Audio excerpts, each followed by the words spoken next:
Fala galera da internet, professor Davidson de volta para a gente fazer uma super revisão, uma super ultra mega revisão com questões sobre socialismo utópico, socialismo científico, anarquismo e socialismo cristão. Vamos dar um passeio aqui com várias questões para a gente discutir ideias, vamos dizer assim, fundamentais para você aprender esse assunto e não errar na prova do Enem, do vestibular, da tua escola, em qualquer lugar que você for. Beleza? Então bora lá. Vamos começar com socialismo utópico e socialismo científico. Vamos lá?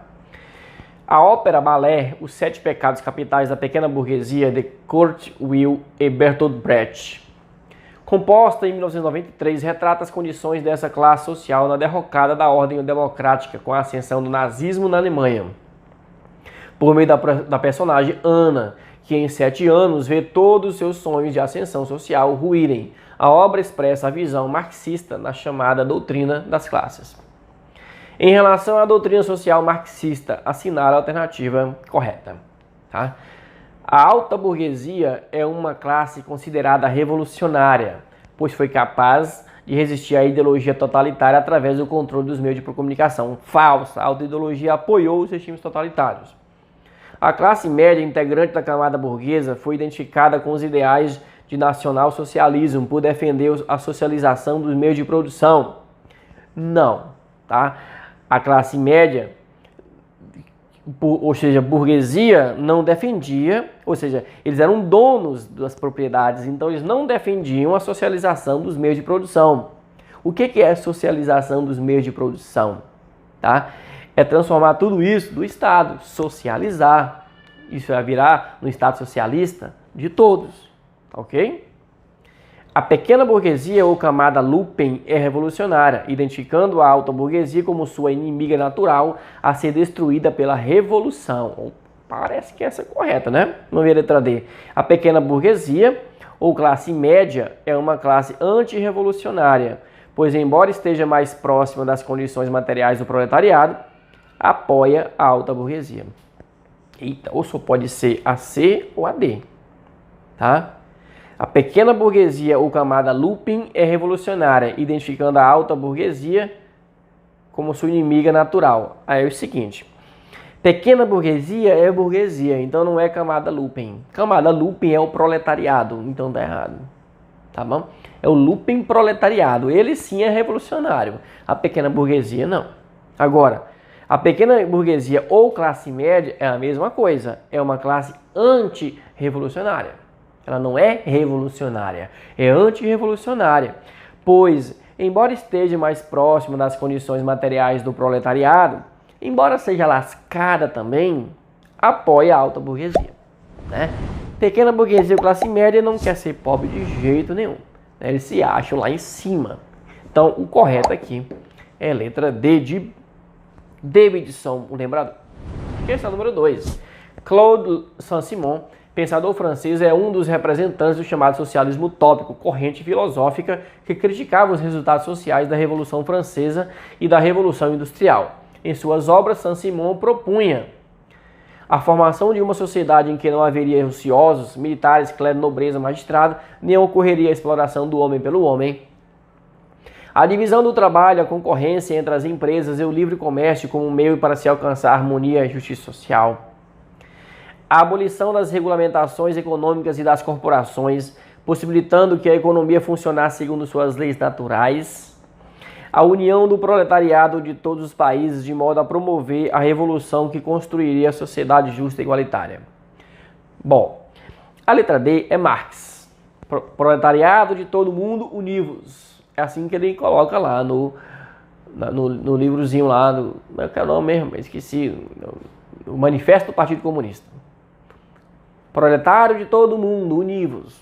Tá, e não é o Saint-Simon. Tá ok? Então tá errado. A abolição das leis da economia, isso aí é neoliberalismo puro, não é socialismo. Então não é a letra C. Tá? A divisão do trabalho, a concorrência entre as empresas e o livre comércio como meio para se alcançar a harmonia social. Não, ele é socialista. É utópico, mas é socialista. Então aqui é a letra A. A formação de uma sociedade em que não haveria ociosos, militares, clero, nobreza ou magistrados, nem ocorreria a exploração do homem pelo homem. Tá bom? É utópico, tá bom? Então, bora lá, questão número 3. A necessidade de modificações profundas na sociedade foi expressa inicialmente por alguns pensadores sociais. Suas ideias desenvolvidas na primeira metade do século XIX, de uma maneira geral, se distinguiam por propor certas mudanças desejáveis, visando alcançar uma sociedade mais justa, igualitária e fraterna, sem, no entanto, apresentar de maneira concreta os meios pelos quais essa sociedade se estabeleceria, pois não fizeram uma análise crítica da evolução da própria sociedade capitalista. Dentre alguns dos seus principais teóricos, podemos enumerar Charles Fourier, Robert Owen, Conde de Saint-Simon. O texto acima se refere a uma corrente de pensamento político-social de contestação ao sistema capitalista. É o ludismo? O ludismo é um movimento, claro, dentro da Revolução Industrial, de quebra de máquinas, liderado pelo Ned Ludd, foi na Inglaterra, não é isso. Tá? Cartismo é outro movimento, levaram uma carta ao parlamento inglês para cobrar voto universal, né, para os trabalhadores, melhoria de trabalho, leis trabalhistas e que eles pudessem participar da política, ter direitos políticos. Socialismo científico é do Karl Marx. Anarquismo? Não. Então aqui nós estamos falando do socialismo utópico. Falando de Charles Fourier, Robert Owen e o Saint-Simon, é socialismo utópico. Morou? Tá certo? Então bora lá, questão número 4. O socialismo utópico pode ser definido como um conjunto de ideias que se caracterizaram pela crítica ao capitalismo, muitas vezes ingênua e inconsistente, buscando ao mesmo tempo a igualdade entre os indivíduos. Em linhas gerais, combate-se a propriedade privada dos meios de produção como única alternativa para se atingir tal fim. A ausência de fundamentação científica é o traço determinante dessas ideias. Pode-se dizer que os seus autores, preocupados com os problemas de justiça social e igualdade, deixavam-se levar por ideias românticas. Assinala a alternativa que apresenta o único autor que não pertenceu a este ramo de socialismo, que é o socialismo utópico. Quem desses aqui não fez parte do socialismo utópico? Tá? É só você saber que Karl Marx é socialista científico. Tá? Ele é da corrente socialismo científico, então os outros todos são socialismo utópico, o Robert Owen, Charles Fourier, o Louis Blanc e o Claude Saint-Simon. Ok? Bora lá, questão número 5. Analisa as alternativas a seguir, marcando C para a correta e I para as incorretas, em relação ao socialismo utópico. Então temos aqui a sequência. Ok? Os socialistas utópicos formaram o primeiro grupo de teóricos a formular críticas profundas ao progresso industrial e a propor reformas sociais. Correta, então começa com a letra C. Então aqui não pode ser e aqui não pode ser. Pode ser aqui, pode ser aqui. Os teóricos do socialismo utópico atacaram a propriedade privada e formularam a teoria da luta de classes. Não, luta de classes é do marxismo, é do socialismo científico. Tá bom?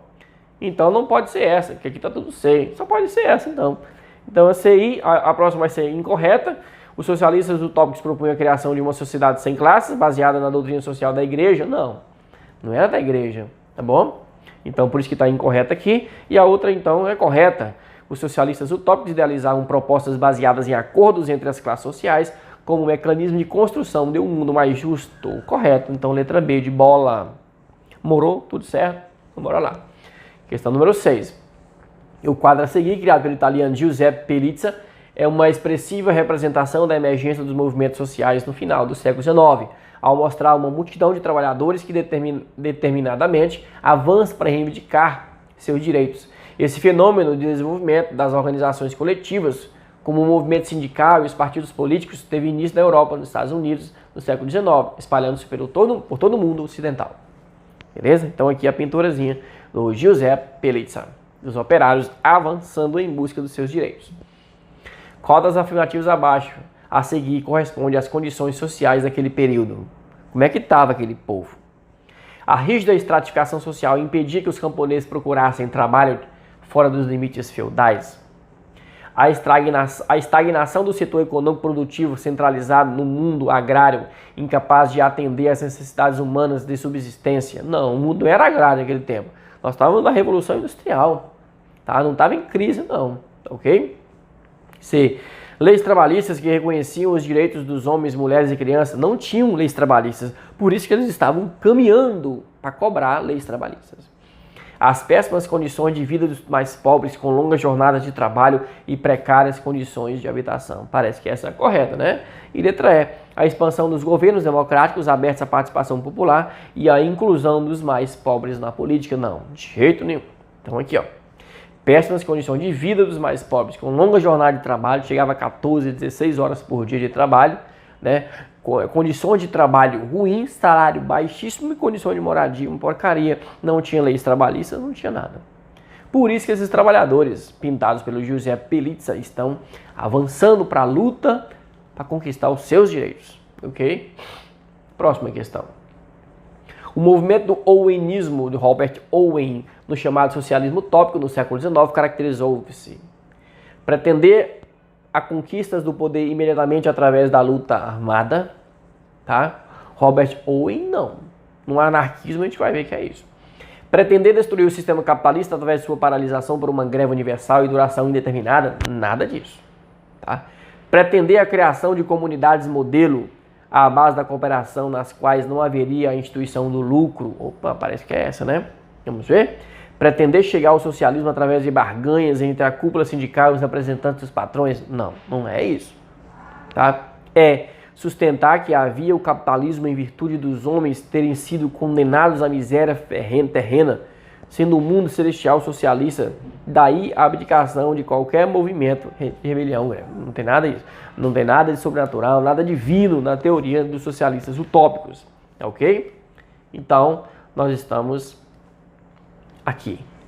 Pretender a criação de comunidades modelo à base de cooperação nas quais não haveria a instituição do lucro. Ele defendia a cooperativa, galera. Beleza? Questão número 8. No século XIX, na Europa, enquanto se intensificava o processo de industrialização, os trabalhadores viam agravar suas precárias condições de vida. Tá? Nesse contexto, desenvolveu-se o pensamento socialista no afã de buscar soluções para essa realidade. O pensamento socialista ficou dividido em duas correntes, utópico e científico. As ideias comum e divergentes entre eles são, respectivamente, na sequência, entre socialismo utópico e científico. Tomada do poder político pelo proletariado? Não, não é comum. Entre os dois, não. Só do científico. Tá? A base da justiça social na centralização estatal? Não. É do científico. C. O reconhecimento da luta de classes como base na desigualdade social? É só do científico também, luta de classes. E letra D. A concepção de uma sociedade mais justa? É dos dois. A ausência de uma análise da realidade concreta para a viabilização das transformações? É só de um. É divergente, tá? Porque o socialismo utópico não tinha uma teoria por trás disso tudo. Já o socialismo científico tinha. Beleza? Então, a correta é a letra D de Davidson, o lembrador. Questão 9. Observa as ideias de três pensadores da Idade Moderna.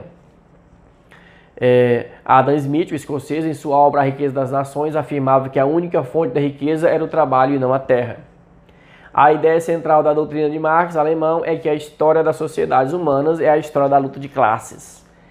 Thomas Malthus, inglês, em sua obra Ensaio sobre o Princípio da População, escreve que a natureza impõe limites ao progresso material, já que a população cresce em progressão geométrica, enquanto a produção de alimentos aumenta em progressão aritmética. Bora lá na questão, né? Pode-se afirmar que os três pensadores defendem o liberalismo clássico. Tá? Os três são clássicos. Por exemplo, do Marx é liberal? Não, Marx não é liberal. As três teorias propõem ditadura do proletariado? Não, o liberalismo não. Adam Smith propõe o liberalismo clássico, Thomas Malthus e Karl Marx o socialismo? Não, Thomas Malthus também é liberalismo clássico. Tá bom? Thomas Malthus e Adam Smith defendem o pensamento liberal clássico? Certo. E Karl Marx foi um dos autores do socialismo científico? Correto. Então, letra D de Davidson, tá ok? Bora lá. 10. O século XIX foi marcado pelo surgimento de correntes de pensamento que contestavam o modelo capitalista de produção e propunham novas formas de organizar os meios de produção e distribuição de bens e riquezas, buscando uma sociedade que se caracterizasse pela igualdade de oportunidade. No que diz respeito a essas correntes, assinala a alternativa verdadeira, afirmação verdadeira. O socialismo cristão buscava aplicar os ensinamentos de Cristo sobre o amor e respeito ao próximo, próximo aos problemas sociais gerados pela industrialização. Mas apesar de vários teóricos importantes o defenderem, a Igreja o rejeitou através da encíclica Rerum Novarum, lançada pelo Papa Leão XIII. No socialismo utópico, a doutrina defendida por Robert Owen e Charles Fourier prevaleciam as ideias de transformar a realidade por meio da luta de classe. Luta de classe é socialismo científico.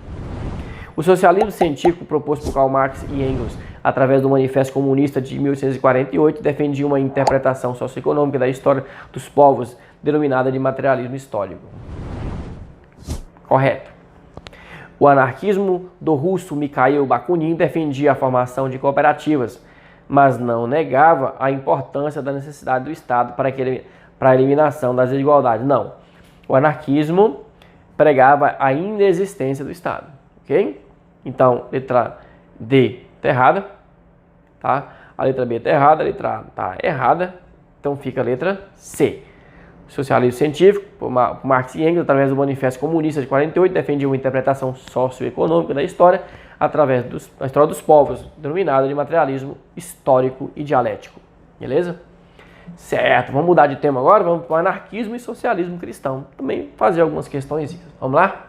A respeito do anarquismo, é correto afirmar que se inscreva no canal, ative o sininho agora, não se esqueça. Anarquismo. Como doutrina, defendia a necessidade de eliminar qualquer forma de intervenção estatal. Qualquer forma, não tinha nada, nem lei, nenhum órgão, nem igreja, nem sindicato. Não, nada. Tá? Seus teóricos defendiam a intervenção do Estado? Não. Condenava a violência como meio de ação? Não. Apoiava a violência. A sua difusão representou a primeira ruptura surgida no Partido Comunista? Nada, não tem nada a ver. O movimento restringiu-se aos países da América do Sul? Não. Então é aqui. Ó. Defendia a necessidade de eliminação de qualquer forma de intervenção social, estatal. É liberdade pura. É isso que eles defendiam. 2. Todas as alternativas apresentam princípios do anarquismo, exceto, vamos procurar o errado aqui sobre o anarquismo, a afirmação das cooperativas coletivas em detrimento da propriedade privada. Ele defendia cooperativas coletivas, ok? Não é só o socialismo utópico, não. A desnutrição do Estado europeu e de seu aparato burocrático e repressivo. Acabar com o Estado. Certo. A supressão dos partidos políticos e a defesa da liberdade individual. Certo. O gerenciamento da sociedade pelas várias organizações de classe. Não tem organização de classe. Tá? Já que eles defendiam o fim de todo tipo de poder. Então não tinha nenhuma organização de classe. Nem classe existiria. Tá bom? Então a errada é essa aqui. Beleza? 3. Nas primeiras décadas do século XX, o socialismo e o anarquismo foram as duas tendências políticas que se destacaram no movimento operário brasileiro. Embora tivessem um ideal comum, a defesa do proletariado, socialistas e anarquistas apresentavam profundas divergências, diferenças. Quais são elas? Os socialistas defendiam a participação dos trabalhadores em campanhas políticas visando superar o capitalismo, enquanto os anarquistas defendiam que a superação do capitalismo viria pela instauração do caos na sociedade. A parte do anarquista até que está certo, né? Mas os socialistas defendiam a participação dos trabalhadores em campanhas políticas? Será? Vamos ver aqui, né? Os socialistas defendiam a existência de um só partido, que unificasse as lutas dos trabalhadores, enquanto os anarquistas eram a favor da existência do pluripartidarismo. Completamente errado. Completamente errado. Os anarquistas defendiam zero de poder, zero de Estado. C. Os socialistas defendiam a organização da classe de um partido político, enquanto os anarquistas se recusavam a participar de qualquer organismo que estes considerassem burguês. Ó, tem lógica, tá? Os socialistas defendiam a organização da classe em um partido, né? Ou o partido do proletariado, né? A ditadura do proletariado, dos trabalhadores. Os socialistas defendiam as eleições livres e tinham o parlamento como espaço principal para debater as suas estratégias de luta, enquanto os anarquistas tomavam suas decisões em assembleias. Não, tudo errado. Então fica aqui mesmo. Tá? Os socialistas defendiam a organização da classe em um partido político único, enquanto os anarquistas se recusavam a participar de qualquer organismo que estes considerassem burgueses. Porque para eles, um partido ele é burguês. Por isso que os anarquistas defendiam zero de organizações. Beleza? Questão 4. As ideias de Proudhon, de 1865. A propriedade é um roubo e a mãe da tirania. Quem quer que ponha as mãos em mim com a intenção de governar-me é um usurpador e um tirano. Caracterizam o anarquismo. Tá? Anarquismo não quer nenhum tipo de poder. A propriedade é um roubo. Ou seja, a propriedade é uma forma de poder. Quem tem propriedade tem poder. Tá certo? Então, intenção de governar é poder, não quer. Tá bom? Então, é anarquismo. Em 1891, o Papa Leão XIII assinou a encíclica Rerum Novarum. Foi o sinal mais claro de uma mudança que ocorria na Igreja Católica. A formulação de uma doutrina social cristã representava um posicionamento oficial inédito acerca da posição a ser assumida pelos católicos diante das questões terrenas. Com base no texto acima, assinale a opção correta. A difusão de ideias socialistas que recebeu o apoio velado da Igreja. Tá? Com base no texto, assinale a alternativa correta. A difusão de ideias socialistas que recebeu o apoio da Igreja? Não. A Igreja não apoiou ideias socialistas, apesar do movimento também ser chamado de socialismo cristão. Mas ele criticava o socialismo marxista. Ok? O fortalecimento do capitalismo liberal, que foi radicalmente condenado pelo Papa. Não. O capitalismo liberal não foi radicalmente condenado pelo Papa. Alguns aspectos do capitalismo, como a exploração do trabalho, a miséria do povo mais pobre, aí o Papa condenou. Aí o Papa criticou, ok? A ascensão do poder do proletariado, que liderava revoluções soviéticas em países capitalistas. Não, a Igreja, isso não é socialismo cristão, tá? Os desafios sociais acentuados pela Grande Depressão de 1873, cujos desdobramentos deterioravam as condições de vida do operariado. E a derrocada do protestantismo. Não. Protestantismo? Não, isso não tem nada a ver, tá bom? Aqui, letra D. Os desafios sociais acentuados pela Grande Depressão de 1873, tá, ali num processo de segunda revolução industrial, que teve crise, cujo desdobramento deteriorou a condição de vida do operariado. Por isso, o Papa Leão XIII elabora a encíclica Rerum Novarum, criticando esses pontos falhos do capitalismo, né? A questão da miséria, a questão da pobreza, o desemprego, tá? As más condições de trabalho, a ausência de leis trabalhistas. Isso a Igreja criticou naquele momento, tá bom? Isso é chamado de socialismo cristão ou pensamento social cristão. Vamos lá? Entre os pontos propostos pela encíclica Rerum Novarum de Leão XIII em 1891, é incorreto eu afirmar a defesa de uma sociedade sem classes e a obrigatoriedade do Estado de resolver questões sociais. Pronto, já achamos, né? O socialismo cristão, a encíclica do Papa, né, não defendia uma sociedade sem classe. A defesa da propriedade privada dos meios de produção e a necessidade de promover melhorias sociais, defendia. O incentivo a uma convivência harmoniosa entre patrões e empregados e a limitação da jornada de trabalho, defendia. A defesa do desenvolvimento sindical como meio de resolver as discordâncias entre patrões e empregados, ok, tá?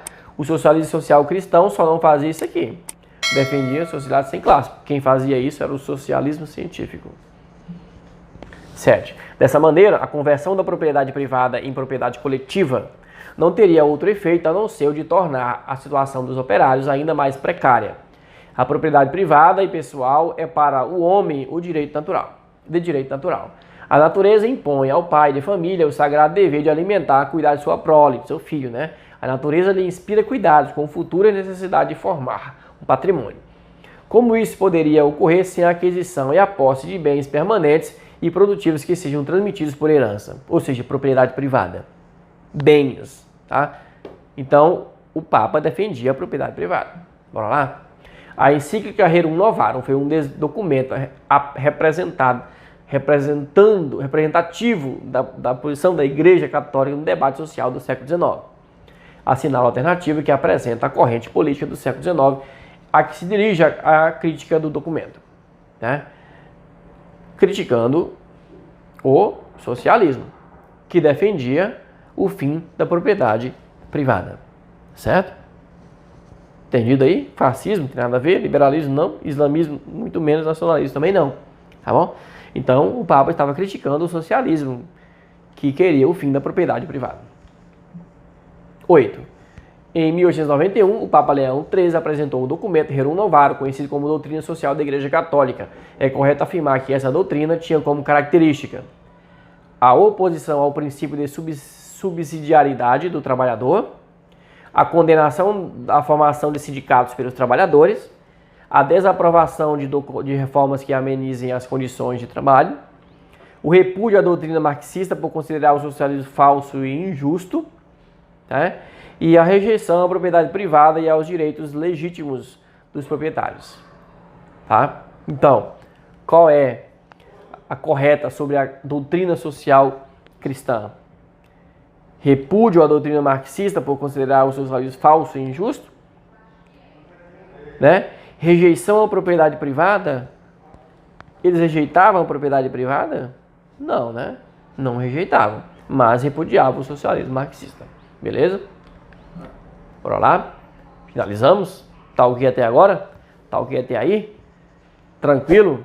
Beleza? Inscreva no canal, ative o sininho, tá? Dê um like no vídeo. Fizemos uma revisão bacana aí, muitas questões, quase 20 questões, tá? E o conteúdo agora ficou gravado na tua cabeça, tá? Pode fazer qualquer prova agora desse assunto que você vai tirar 10, é 1000, tá?